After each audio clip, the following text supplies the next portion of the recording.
Just like his wife Beyonce, Jay-Z is one of the industry players that seems to have zero skeletons in his cupboard and is just living a simple and quiet life. But how long can you possibly hide a closet full of secrets before it breaks open? As news of P Diddy has been making the rounds and lawsuits of his years of abuse is coming to light, that's why my pace was so fast. I had so much material. Many people are beginning to focus their attention on Jay-Z, and the reasons are not so shocking when you think about them. He was close friends with P Diddy, but suddenly pulled back when Diddy started getting accused of abuse. So what exactly is Jay-Z trying to hide from? Or are people wrongly focused on him? Let's get into it. Jay-Z started his career around 1995, and breaking into the scene was no easy feat. His mentor was Jaz-O, and the rapper gave Jay-Z the chance to perform freestyles during his concert. But that could only take Jay so far. So in order to advance his career, he started selling CDs of his music out of his cars, and that was the only way people would listen to him. No record label wanted to work with him at the time for reasons best known to them, which made his career harder. Eventually, he teamed up with Damon Dame Dash and Kareem Biggs Burke to start Rockefeller Records. Immediately when they started the record label, they secured a distribution deal with Priority, and in 1996, Jay-Z released his debut album, Reasonable Doubt. The album reached number 23 on the Billboard 200 chart, and that was an indication of great things that were about to start in his career. But it also meant that he was about to start attaining new levels of power, and questionable things were about to begin in his life. In 2002, Jay-Z worked on a collaborative project with R. Kelly, and that should have been when people started asking questions. Around this time, there were already rumors flying around about R. Kelly's involvement with Aaliyah and how he was using her as a minor. But that was the least of Jay-Z's worries when he decided to release an album with R. Kelly titled Best of Both Worlds. Based on the rumors at the time, Jay-Z may have been involved with Aaliyah in the same capacity as R. Kelly. It simply means Aaliyah was being treated as an object in the industry to be passed around, and Jay-Z may have also abused the minor with R. Kelly. Some months after their project was released, R. Kelly was arrested for child, which led to Jay-Z pulling himself away from the artist, but only for a short while. Now, there is something we want you to take note of, which is how Jay-Z moves away from certain artists when they get in trouble. He doesn't address the issues, he just disappeared. After R. Kelly posted bail while the case was being investigated, Jay-Z rekindled their friendship, and they announced a Best of Both Worlds tour in 2004, which shows that Jay-Z never cared about the allegations. He just didn't want to be seen around somebody who was about to lose his career to a case of child pornography. For Jay-Z, he seems more interested in his public image than anything else. But there is only so much about your public image that you can protect before people start noticing the fakeness behind it all. Now let's get back to Aaliyah. Aaliyah died in 2001 in a plane crash,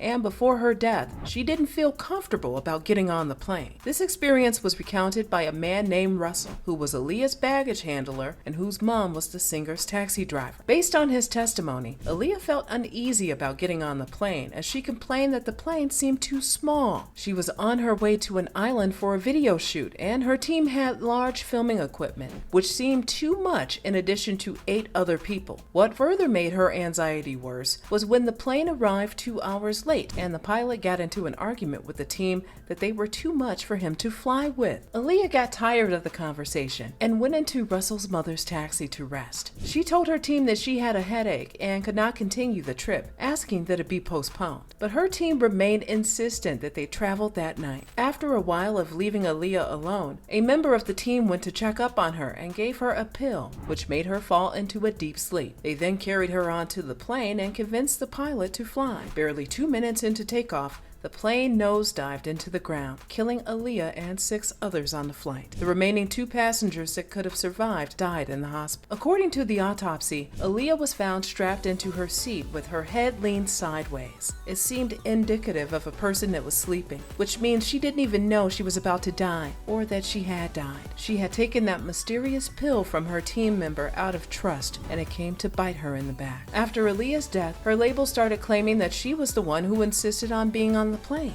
It seemed suspicious, considering the cocaine and alcohol were present in the pilot's bloodstream, and he was unfit to fly. Also, the load on the plane wasn't evenly distributed, making it difficult to control the plane once it was midair. So, who exactly approved the flight? And why were they trying to put the blame on Aaliyah? Based on a Blind Items article titled "The Minor" from 2016, Aaliyah was like meat to be passed around in the industry. So, is it possible that they needed to get rid of her because many producers, including Jay-Z, had taken advantage of her? Now, that seems like a reach, but shortly after Aaliyah died, Beyonce's solo career kicked off. Jay-Z has always climbed to the top by getting rid of his rivals, and considering that Aaliyah was a big star at the time Beyonce wanted to take over, it makes a little sense that he would also want to get rid of Aaliyah. After Aaliyah died, the industry started looking for her replacement. It didn't seem like they were looking for a replacement just for the music aspect, but also for the abuse aspect, and that's when Tiara Marie came into the picture. Tiara Marie was a young talent looking to make a name for herself in the industry, and she started recording in L.A. Reid's studio, and according to the Blind Items, he was having sex with her while she was a minor. Can we even call it having sex if she was a minor? It's more like he was actually assaulting her, and since she was using his studio, she didn't have the option of complaining. Anyway, L.A. Reid reached out to Jay-Z that he had a talent that could fill up the void Aaliyah left in the industry, and that was 16-year-old Tiara Marie. It didn't take long for Jay-Z to ask her to come in and audition, and the Rockefeller team claimed they fell in love with her easily. According to the Blind Items, Jay-Z started working closely with Tiara Marie for her debut album, and that was when he started taking advantage of her. The album debuted at number 5 on the Billboard 200 and sold over 220,000 copies, showing how much prospect she had. In 2009, Tiara Marie started working on her second album, and right in the middle of production, Rockefeller dropped her from the label and gave her no reason. At that point, Jay-Z was already making himself seem like a father figure in her life. And if we look back at Diddy's issue with Cassie, we can see Diddy also made himself a father figure in Cassie's life before he started abusing her like a psychopath, based on the lawsuit. Before Tiara Marie was dropped from the label, she and Ray J started a public romance, and mind you, she was still in high school.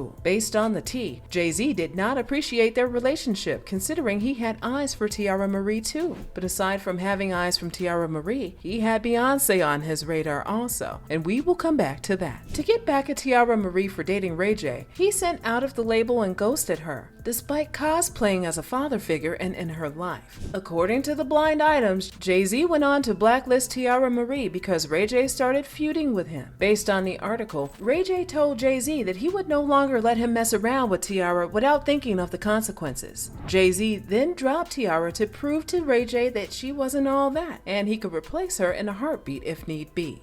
If any of this is true, it means Tiara Marie was just a pawn to these people, and they only treated her as property, nothing more. This story is quite similar to what P Diddy did to Cassie. Whenever she tried to leave the abusive relationship, he would send people after her to threaten her career and tell her that if she didn't go back to Diddy, there would be no place for her in the music industry. It's the exact same thing that happened with Tiara, only that this time, Jay-Z didn't want her back. He just wanted her gone. No, I did not see it coming.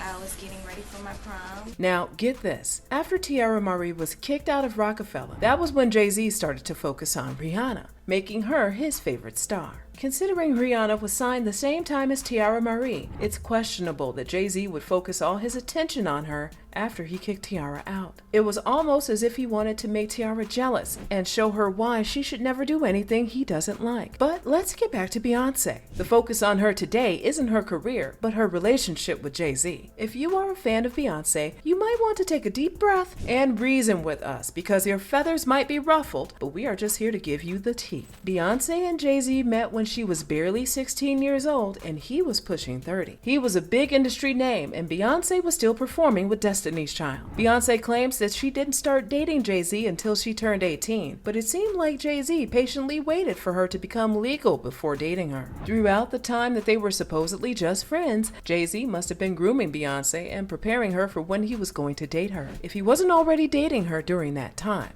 Now, you may want to say we are overthinking it and their marriage is beautiful because they are a power couple. But one thing we are failing to realize is the fact that there is a 12-year age gap between them. What exactly could an 18-year-old and a 30-year-old connect with? One already has more life experiences and a sketchy past of rubbing shoulders with abusers. The other was just leaving a girl band and starting a solo career. So what kind of relationship were they possibly building? They dated until she was 26 and had a private wedding. Their marriage became even more questionable when Beyonce claimed that Jay-Z taught her everything she knew about being a woman. Mind you, this was coming from a woman that grew up with a mother, sister, and even around other girls in her band. But it was the man that was over 30 years of age that taught her how to be a woman, and again, we will come back to this. Jay-Z has always seemed to be in the business of building vulnerable women's careers and then dropping them like they were nothing after he has done as he pleases. One of his other victims aside from Tiara Marie was Foxy Brown. Foxy Brown was signed to Def Jam Recordings when Jay-Z was announced as president of the label. She was 17 years old around this time, but it appears that she had been working with the label since she was 14 years old, but was only revealed to the public as a signee when she was 14. Foxy now struggles with mental health issues and a drug problem, which she alludes to Jay-Z. According to the rapper, Jay-Z took her virginity when she was 15 years old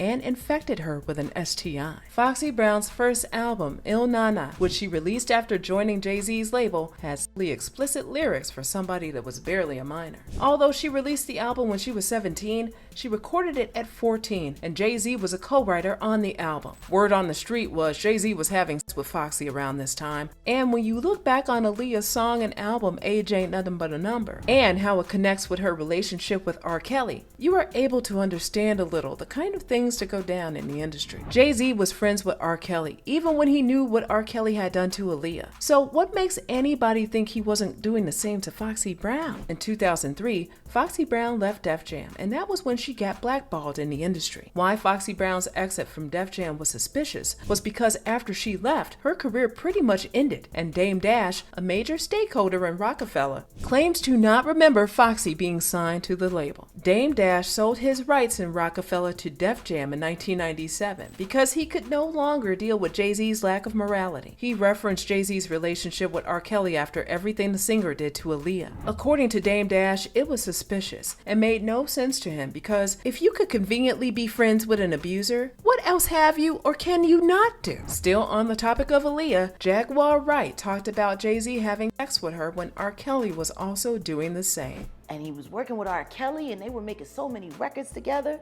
All these allegations are serious, and seeing how they are coming from different people, it's surprising that they have not been properly looked into. It's almost as if people are afraid to question Jay-Z, but who wouldn't be? He's a billionaire, and everybody who is anybody in the industry respects him. He can make and break you, which takes us to the topic of Jaguar Wright. Although Jaguar Wright didn't talk about being sexually abused by Jay-Z because she started working with him as an adult, she made some wild allegations about the billionaire music mogul. In an interview, Jaguar Wright claimed that Jay-Z always profited from tragedies, which was problematic. When Tupac and Biggie died, the industry started debating who the hottest rappers were, and Nas and Jay-Z were the two options. After the comparison between both rappers started, Nas had a nervous breakdown and left the scene, making Jay-Z the biggest rapper. Jaguar Wright also mentioned the fact that Beyonce's solo career was struggling, and when Aaliyah died, her career started doing well. By the way, wasn't this all around the time when Aaliyah died? Yeah.